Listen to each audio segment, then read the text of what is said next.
O auxiliar do grão-vizir. Sempre tive uma vida pacata, trabalhava como funcionário subalterno e pensava que terminaria os meus dias sem aventuras dignas de me glorificar o nome. Lê do engano. A vida nos surpreende e, quando menos esperamos, somos convidados para uma nova realidade. A minha função era arquivar registros sem importância e controlar o movimento de objetos que não saíam do lugar. Às vezes, eu terminava o meu trabalho antes dos demais e passava horas em uma janela contemplando a imensidão. Era uma saudade de alguém que eu não conhecia, de um lugar que nunca estive, de algo que eu não sei explicar. Um dia, o grão-vizir me chamou em seu gabinete e me disse: "O que falam os demais servidores a meu respeito?" Pego de surpresa com aquela pergunta, respondi: "Desculpe-me, senhor, mas não presto atenção nas conversas dos meus companheiros de trabalho. Fui criado acreditando que cada homem deve vigiar o próprio comportamento." O grão-vizir me olhou de forma enigmática e voltou à carga. "E o que você sabe a respeito do futuro casamento da princesa?" Desconcertado, respondi: "Muito pouco, senhor." Ele insistiu: "O quão pouco você sabe?" Tentei relembrar a última conversa que tive com o secretário, mas só o que consegui foram fragmentos sem grande importância. "Sei que a princesa ficou noiva antes do nascimento e nada mais." Respondi pensando que seria duramente repreendido. Eu estava ciente de que somos responsáveis pela nossa falta de atenção. O grão-vizir parecia duvidar de minha ignorância e falou com severidade: "Como é possível? Nos últimos dias, o único assunto que domina a cidade é justamente o casamento da princesa. Você está ouvindo um fragmento do livro As Aventuras do Velho Matemático, de Paulo H.C. Gonçalves. Assine o canal." Abaixei a cabeça e me desculpei. "Lamento, senhor, as minhas tarefas são muitas e o meu cérebro é pequeno. Se o senhor quiser, chamarei alguém em melhores condições para." O grão-vizir me interrompeu, mas em vez de me dispensar, declarou: "É raro encontrar um homem como o senhor. Não sei se é compenetrado em seu trabalho ou apenas um distraído. De qualquer forma, ouvi que o senhor é um homem simplório e que não tem maiores pretensões. Isso é verdade. Na vida aprendi a me apagar para que outros pudessem brilhar. Sempre pensei que estivesse fazendo o correto. Hoje compreendo que cada um tem o seu momento e que a nossa omissão é tão prejudicial como o orgulho descabido." Com medo de perder o emprego, logo respondi: "Reconheço as minhas limitações. Por isso, sou grato à generosidade dos meus superiores." Minha voz sumiu e o grão-vizir me encarou por alguns instantes. Ele olhou o vazio e ponderou como se falasse para si mesmo. "O homem não está sozinho. Por onde anda, ele é constantemente avaliado e, de acordo com o seu comportamento, recebe maior ou menor carga de confiança. Podemos não ser reconhecidos pelo mundo, mas o mundo nos conhece e, na hora das maiores necessidades, nos procura para tarefas importantes." O grão-vizir fez longo silêncio e eu me atrevi a perguntar: "Posso lhe servir em alguma coisa?" Ele se aprumou nas almofadas e respondeu: "Preciso de um homem que seja da minha máxima confiança, que haja com foco no objetivo, e não em busca de um ganho pessoal.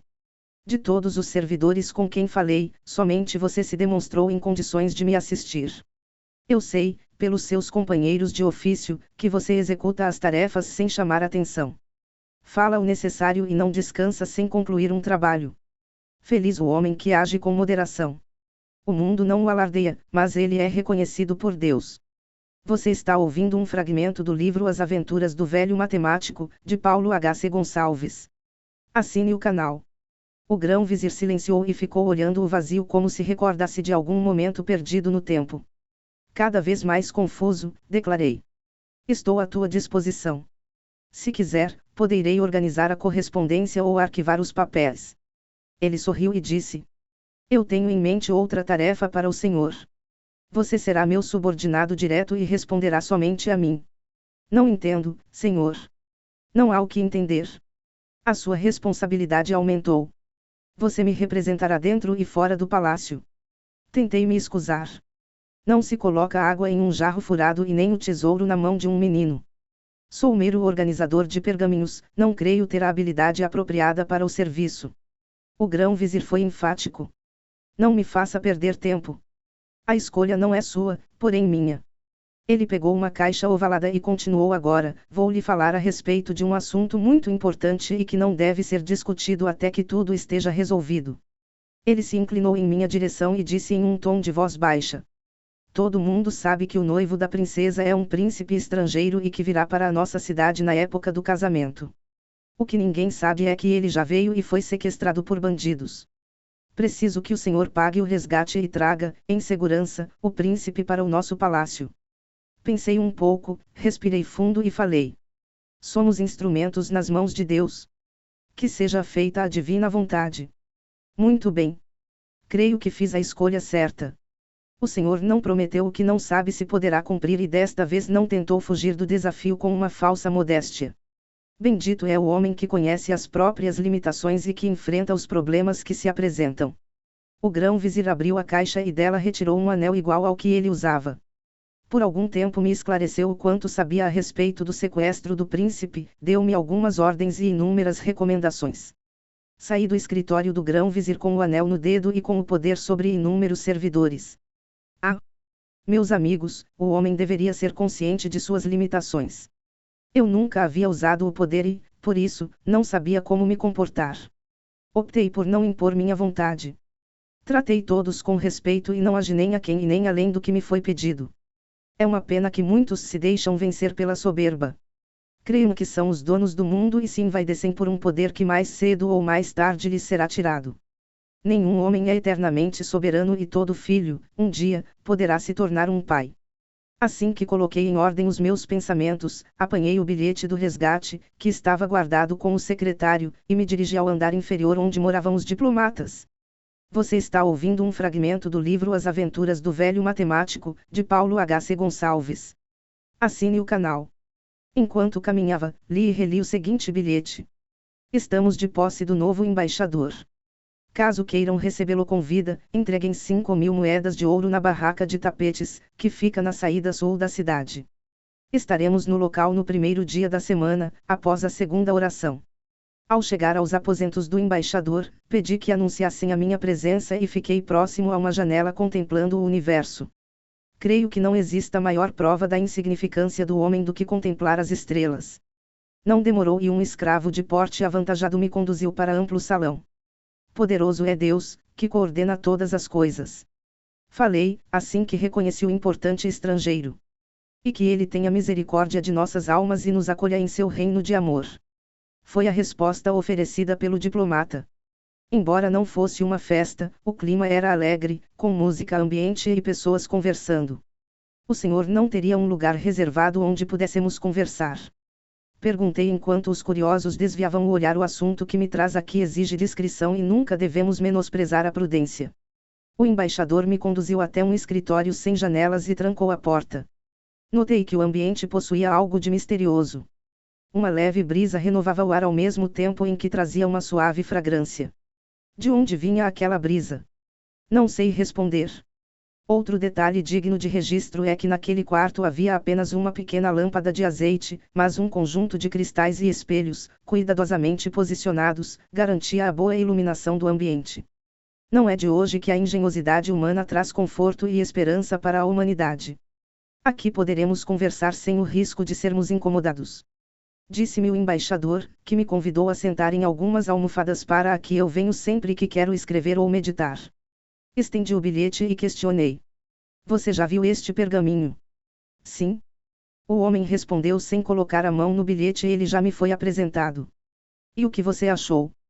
Como disse para o grão-vizir, creio que os bandidos não sabem o que têm em mãos e por isso foram tão modestos no pedido do resgate.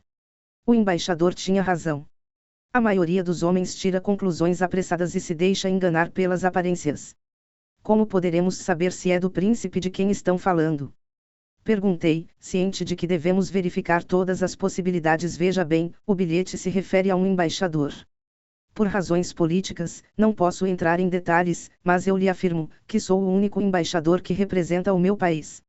O diplomata olhou as mãos por um instante e depois completou: há alguns dias, fui informado de que o príncipe viria nesta caravana e que ele desapareceu sem deixar vestígios. Eu não tenho certeza se é do príncipe de quem estão falando, mas, pelo sim ou pelo não, eu aconselho a pagar o resgate. Pensei um pouco e depois perguntei: Você é capaz de reconhecer o príncipe e os objetos da família real. Ele franziu a testa como se soubesse onde eu queria chegar e depois respondeu. Você está ouvindo um fragmento do livro As Aventuras do Velho Matemático, de Paulo H.C. Gonçalves. Assine o canal. Quando saí do meu país, o garoto tinha 15 anos, creio que o possa reconhecer, mas não tenho completa certeza, pois não lidava diretamente com ele. Agora, os objetos de uso da família real possuem marcas conhecidas por pessoas que trabalharam no palácio. Sim, eu posso reconhecê-los. Ótimo. Falei e espero contar com tua ajuda. O embaixador pensou em recusar, mas vi quando um pensamento o fez mudar de ideia. Ele forçou um sorriso e depois declarou: Pode contar comigo. A vida de um homem vem em primeiro lugar. O diplomata me ofereceu um copo de refresco, o qual recusei. O pagamento do resgate aconteceria no dia seguinte e eu não podia perder tempo com formalidades sociais. Saí dos aposentos do embaixador, segui até a sala do chefe da guarda e providenciei escolta armada para a defesa de pequena comitiva. Em seguida, fui até a sala do tesouro e me surpreendi com tanta segurança. O lugar era inexpugnável, cheio de guardas armados e armadilhas.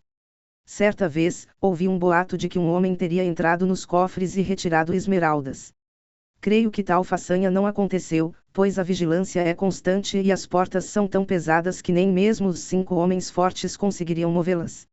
O tesoureiro me recebeu com desconfiança, mas quando viu o anel em meu dedo, curvou-se e aceitou as minhas ordens como se eu fosse o próprio grão-vizir. Compreendi que a nossa sociedade é louca. Valoriza os símbolos de ostentação e despreza o próprio indivíduo. Compreendo que não poderia ser de outro modo, pois a formalidade ajuda no avanço da humanidade, mas creio, também, que dia virá que o posto de comando não será concedido pelo nascimento e nem mesmo aleatoriamente utilizando uma prova qualquer, mas, sim, por puro merecimento. Separe 5.000 moedas de ouro. Disse como se aquilo fosse algo corriqueiro. Eu quero o dinheiro em 2 bolsas de viagem. Irá levá-las agora? Questionou o homem. Não, voltarei amanhã na primeira hora. Ele se curvou, respeitoso, e passou por uma porta lateral. Eu voltei para os meus aposentos e fiquei olhando o infinito por uma janela.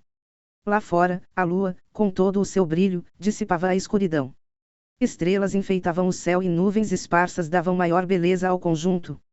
Foi nesta poesia celestial que um fato curioso aconteceu. Do nada uma estrela começou a se mover, subiu e desceu como que dirigida por alguma inteligência. Em seguida, ela zigue-zagueou, fez movimentos desconexos, dobrou de tamanho e sumiu na imensidão. Não me olhem dessa maneira. Eu não sei o que era aquela luz.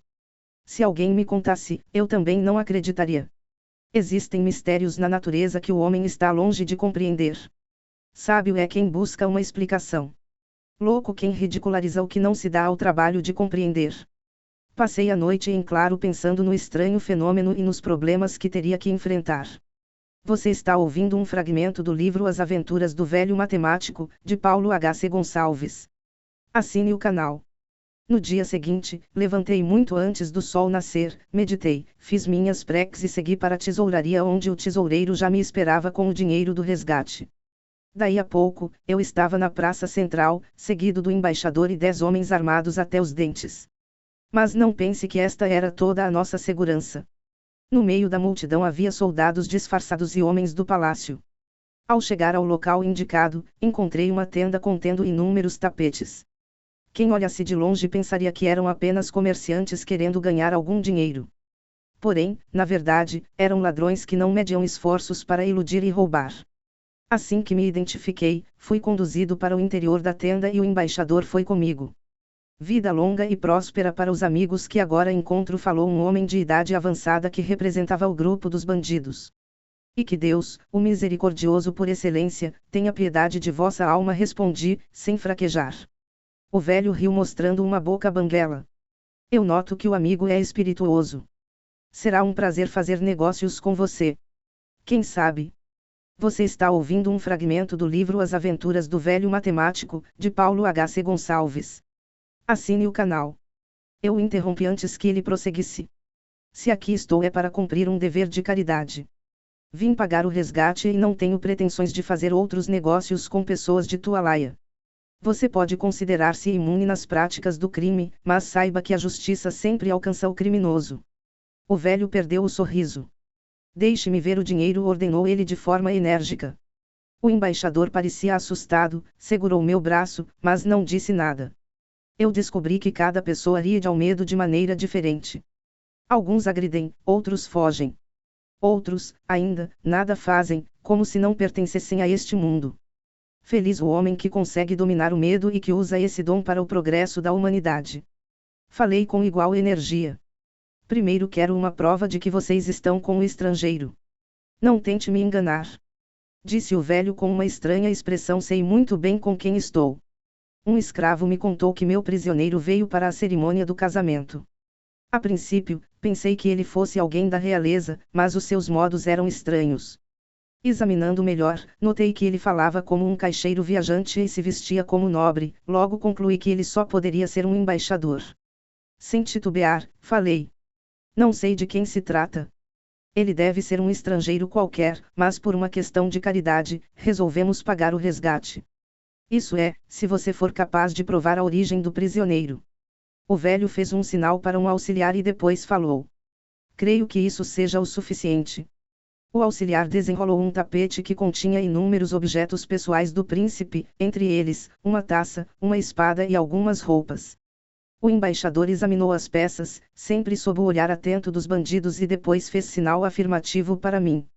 Muito bem, eu disse, entregando as bolsas. Todo o dinheiro que é usado para salvar uma vida é abençoado, mas ai daquele que usa de meios ilícitos para obtê-lo.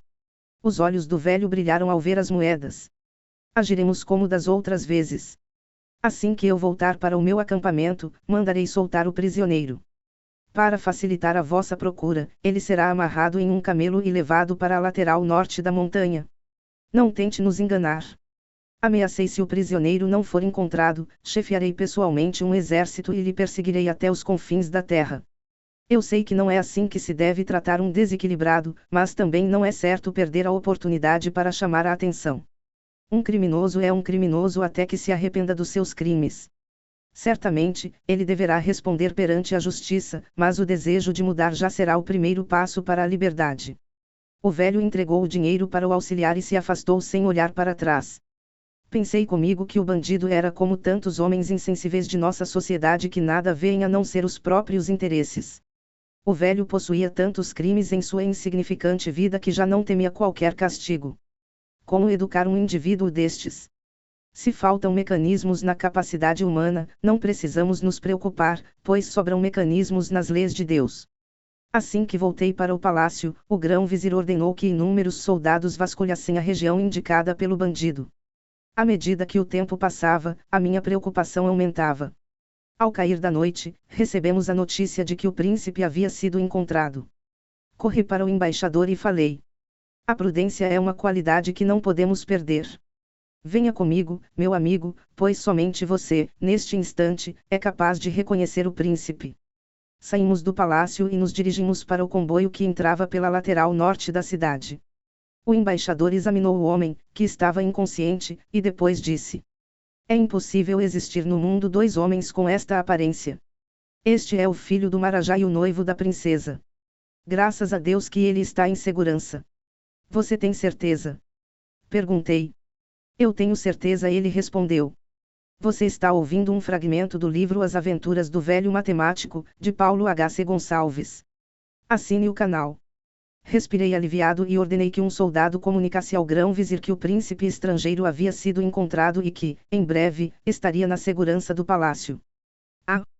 Meus amigos, não existe sensação melhor do que a do dever bem cumprido, principalmente quando uma vida está em perigo. Existem pessoas que não compreendem as minhas palavras, mas compreenderão quando vivenciarem os infortúnios da vida. Após os relatórios iniciais, acompanhei o embaixador para um breve momento de descanso e dele ouvi histórias curiosas a respeito de homens notáveis que um dia passaram pela face da terra. De todas as histórias que ouvi, nenhuma me encantou tanto como a do homem que podia comer qualquer quantidade de alimento, mas que morreria se não comesse, todos os dias, uma diminuta porção de arroz. Alguns dias depois, o príncipe estrangeiro recuperou a saúde, mas não completamente, pois uma forte pancada na cabeça, provavelmente causada pelos bandidos, roubou-lhe a memória e o fazia agir como louco. O embaixador ficou preocupado, pois o príncipe passava grande parte do tempo verificando portas e janelas, conversando com escravos e tentando fugir do palácio. O grão-vizir ordenou que o doente fosse vigiado 24 horas por dia e até designou 2 escravos de confiança para atendê-lo nas mínimas necessidades. Se ele fosse um homem comum, eu o deixaria entregue à própria sorte. Disse o grão-vizir, indignado por ter que se preocupar, momento a momento, com a segurança do estrangeiro. Ser importante não nos dá direito de agir com imprudência ou desrespeito. Cada um deve cuidar de si mesmo. Por algum tempo me afastei do príncipe para cuidar de outros assuntos ligados ao governo. O grão-vizir fez questão que eu soubesse de todos os negócios do Marajá e, por isso, passei vários dias entre pergaminhos e reuniões com diversas autoridades. Foi desta forma que descobri que quem domina a informação é capaz de dominar o mundo. Quando havia alguma tarefa importante e o grão-vizir não podia se deslocar, ele me chamava e ordenava que eu tomasse as providências cabíveis. Um dia, lembro como se fosse hoje, eu estava em meu gabinete estudando alguns documentos quando o barulho da cidade perturbou minha concentração. A concentração deveria ser sagrada. Dizia meu pai na época de minha adolescência: existe desequilíbrio em toda parte, convites inoportunos. À medida que o homem se torna consciente, aprende a ignorar tudo à sua volta para se concentrar no que faz. Normalmente eu me desligava de qualquer barulho, mas desta vez foi diferente, pois a algazarra era tanta que me atrapalhou os pensamentos. O povo comemorava o regresso do nosso amado Marajá e a presença da família real do noivo. Eu me levantei, fui até uma janela e contemplei a multidão. Eram homens e mulheres afetuosos saudando os convidados. Era algo até salutar, manifestação verdadeira de um povo que não tem o que comer, mesmo assim encontra motivos para festejar. Não me entendam mal, eu não estou criticando o povo, estou apenas considerando que, apesar do governo ser negligente, é possível encontrar felicidade nas coisas simples da vida. Olhei para o alto e vi que o dia estava claro, com algumas nuvens no céu. Mas o que me chamou a atenção foi uma estrela solitária que brilhava como um segundo sol. Olhei para baixo e vi quando a família real entrou no palácio e quando os soldados expulsaram os curiosos que acompanhavam os convidados. Novamente olhei para o céu, mas a brilhante estrela havia desaparecido. Fiquei por algum tempo olhando a multidão. O grão-vizir manda lhe chamar, disse-me um escravo com cara de poucos amigos. Eu sei que é impossível ficar alegre o tempo todo, mas não custa nada andar com uma expressão menos carregada. Guardei os pergaminhos em lugar seguro e acompanhei o sujeito até a enfermaria. Para a minha surpresa, encontrei o príncipe estrangeiro totalmente transformado. As suas roupas estavam rasgadas, barba desalinhada, feridas espalhadas pelo corpo. Até parecia que ele não tomava banho há vários dias. Se eu não soubesse quem ele era, até diria que era outro homem. Você está ouvindo um fragmento do livro As Aventuras do Velho Matemático, de Paulo H.C. Gonçalves. Assine o canal. O grão-vizir veio em minha direção e falou como se já houvesse brigado com alguém. Até o casamento, o príncipe ficará sob a sua responsabilidade. Providenciei para que ele receba roupas novas e tudo mais que desejar. Se ele desaparecer novamente, a responsabilidade será sua. Eu não sabia o que estava acontecendo. Engoli em seco e me senti como nos velhos tempos de minha mocidade. Não havia feito nada errado, mesmo assim recebia a bailas de alguém. Infelizmente, no mundo, existem pessoas rancorosas que, não podendo reagir contra o agressor, atacam quem estiver por perto e que não pode se defender. Pobres coitados, não resolvem o problema de autoestima e ainda criam compromissos para o futuro. O grão-vizir se afastou e eu me aproximei do doutor. O que aconteceu? Perguntei. O facultativo me puxou para um canto e respondeu. O príncipe saiu do palácio por quase 1 hora, vagou pela cidade e voltou nestas condições.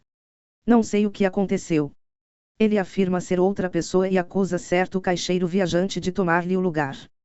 Ele está mais louco do que o de costume, desacatou o grão-vizir, e não sabe quem eu sou. Olhei para o príncipe e fiquei penalizado. Não importa a classe social, quando a doença vem, não faz distinções. Preparem um banho, ordenei para escravos que estavam parados perto da porta. Há tempos que descobri que os curiosos e os desocupados podem ser encontrados em todas as classes sociais. O médico limpou algumas feridas e aplicou remédios na cabeça do príncipe, pois ele havia sofrido uma forte pancada e também estava com piolhos. Como é possível tamanha transformação? Questionei quando o médico se afastou do paciente. Há dias que não vejo o príncipe, porém, noto as unhas crescidas e os cabelos avolumados. Em uma só hora, isso seria impossível. Posso estar errado, mas ele me parece mais forte do que da última vez. O facultativo olhou o paciente e depois falou, sem muita convicção. O príncipe está louco e os loucos passam por profundas modificações de uma hora para outra. Amnésia. Ele também está com amnésia. Parece perdido entre as paredes do palácio. Não reconhece ninguém. Não sabe sobre o que falamos na noite passada. Acusa certo caixeiro viajante que nunca existiu. Se ele não fosse importante, eu o trancaria em um quarto e jogaria a chave fora. Segurei o braço do facultativo para que ele olhasse para mim e falei. A verdade pode ficar escondida por algum tempo, porém, não pela eternidade. Se o príncipe for louco, logo o país todo ficará sabendo. Aguardemos, meu amigo, aguardemos. De banho tomado, unhas cortadas e roupa limpa, o príncipe foi até o grande salão de audiência e conversou com o pai e com o marajá. Não sei o que falaram, só sei que ele foi considerado apto para se casar com a princesa e governar a cidade. A respeito deste assunto, o grão-vizir me disse que o príncipe governará a cidade por 5 anos e depois voltará com a princesa para o país de origem. Pelo que ele me contou, isso faz parte do acordo pré-nupcial. Nada mais posso dizer a respeito deste assunto, pois eu não fui autorizado. Após a audiência, o príncipe me chamou em seus aposentos e disse: Pedi ao grão-vizir que me emprestasse um homem de confiança que pudesse atender aos meus pedidos e mais uma vez ele me indicou o senhor. Olhei para aquele louco com muita atenção e me surpreendi. Ele havia se transformado em outro homem. A postura mudou, falava com segurança e agia como um verdadeiro príncipe.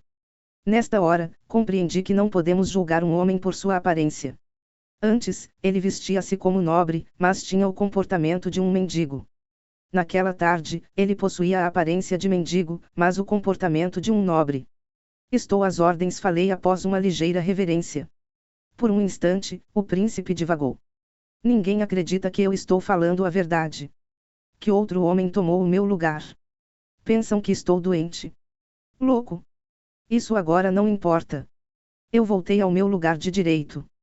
Ele silenciou por um instante e depois continuou: a verdade é que eu tenho compromissos morais que preciso conciliar. Sinto-me compelido a contar minha história para homens que não conheço, tenho que colocar uma pedra preciosa dentro de uma melancia e alguns amigos para ajudar. Esperei que ele continuasse, mas não continuou. Então, falei. Tudo possui a sua importância, mas para mim a amizade vem em primeiro lugar. Príncipe, objetos são perdidos. Animais são substituídos, mas a amizade verdadeira transcende a esta vida. Você tem razão, disse o príncipe olhando o vazio. Aproveitei que estávamos na mesma sintonia e questionei. Quem são os seus amigos? Ele me olhou de forma estranha, como se tentasse prever qual seria a minha reação, depois respondeu. Os meus amigos estão na praça central. São os mendigos que lá vivem. Eles me acolherão na hora de minha maior necessidade. Protegeram-me quando fui atacado. Engoli em seco e me concentrei no trabalho que teria que realizar. Certa vez, meu pai me disse: Filho, o primeiro a ganhar com um trabalho bem feito é o próprio trabalhador. Não tenha preguiça, haja com consciência. Sempre segui os conselhos de meu pai. Observava se o trabalho era honesto e me entregava de coração. Agirei de forma discreta a fim de guardar o teu segredo, eu falei para o príncipe. Você está ouvindo um fragmento do livro As Aventuras do Velho Matemático, de Paulo H.C. Gonçalves. Assine o canal. Ele sorriu e esclareceu. Não precisa guardar segredos, mas exijo que nenhuma de minhas ordens deixe de ser cumprida. Balancei a cabeça para demonstrar que eu compreendia e ele prosseguiu. Os homens carregam pequenas fantasias que são desprezadas por serem infantis. Mas um instante de felicidade não deveria ser negado quando podemos realizar. Eu quero que você localize um mendigo que se diz Marajá e o traga com toda honra para o palácio.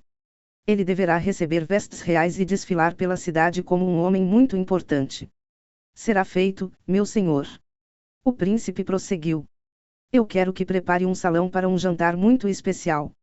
Nele haverá músicos e dançarinas, comida variada e sobremesas dos mais diversos países. Convide os mendigos que moram na praça para cuidar dos camelos e prometa as migalhas da festa como pagamento. E quem serão os convidados? Questionei, já sabendo a resposta. Os próprios mendigos, ele respondeu. O príncipe sorriu como se estivesse se lembrando de algo muito engraçado e depois continuou. Que todos recebam roupas novas e tomem banho em banheiras de ouro. Veja bem, é preciso que seja em banheiras de ouro e que todos saibam disto. Contrariando o bom senso, questionei.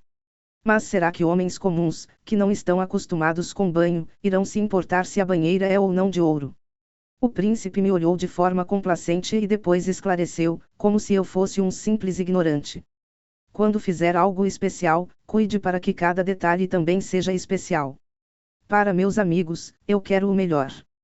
Por algum tempo, permaneci em audiência com o príncipe e ele me descreveu cada um dos moradores de rua e me fez pedidos exóticos para todos eles.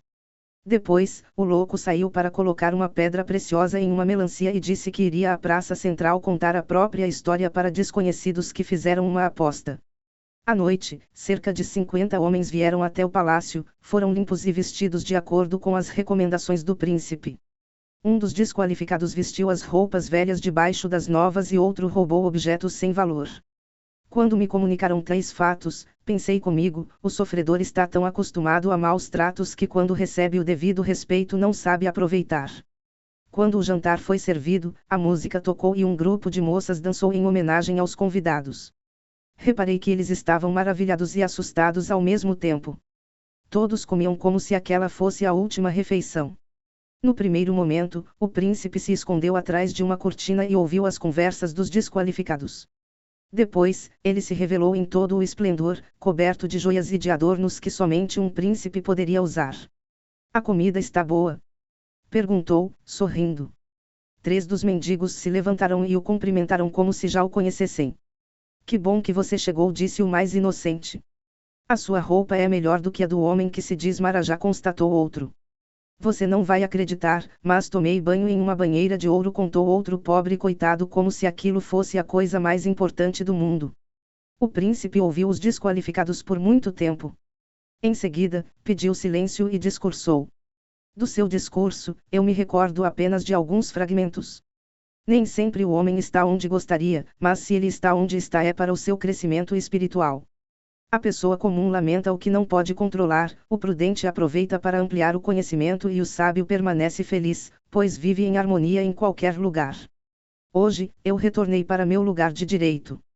Sou um príncipe e como tal ajudarei o povo deste país como se fosse o meu próprio.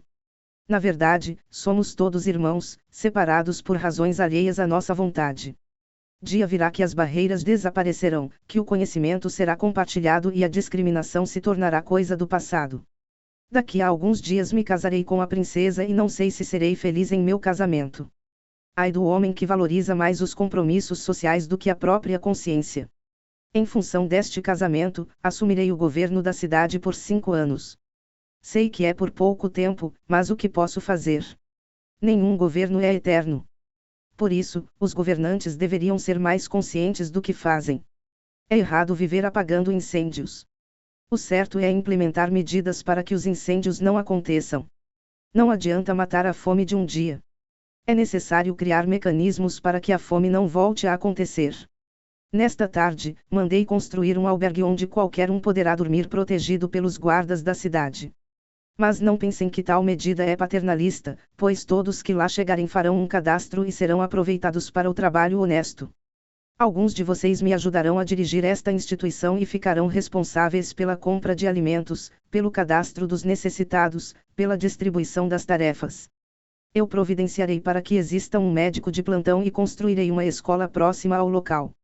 Não somos muitos, mas se cada um fizer a sua parte, o mundo se tornará um lugar melhor. Um homem sozinho pode ser rico e forte, mas a sua riqueza, usada de forma egoísta, não é nada e a força desaparecerá com o passar do tempo. Um homem solidário é um homem poderoso, pode ser fraco, doente e pobre, mas as suas palavras abalam o mundo.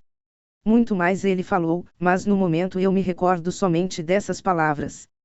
Que Deus nos ilumine para que possamos compreender as pequenas lições que recebemos em nossa vida. Você está ouvindo um fragmento do livro As Aventuras do Velho Matemático, de Paulo H. C. Gonçalves. Assine o canal.